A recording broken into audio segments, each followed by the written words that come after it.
Régression programmée des libertés en Algérie, une crise plus qu'une fatalité cyclique? Nous vivons ces dernières années la plus grosse régression en matière de liberté individuelle et collective depuis la première constitution pluraliste de Chadli Benjedid. Elle est marquée par une externalisation du débat politique interne que nous n'avions pas connu même pendant les années de terrorisme.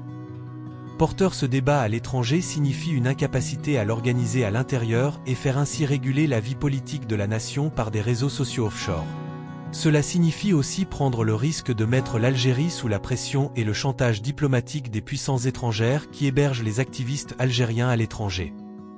La justice aussi paie de sa crédibilité et de son indépendance l'instrumentalisation qui en est faite et qui donne l'image d'un pays sans contre-pouvoir institutionnel où l'arbitraire s'érige un mode de gouvernement.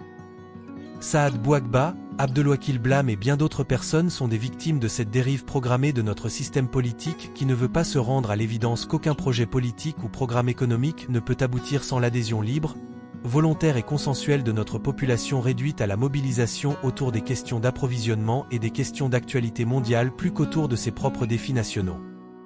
En Algérie, historiquement, les périodes de fermeture médiatique et politique ont toujours été accompagnées d'une augmentation de la corruption, d'arrestation et de privation de liberté des personnes, de la radicalisation des forces politiques et de désintérêt croissant pour la chose publique par la majorité des citoyens.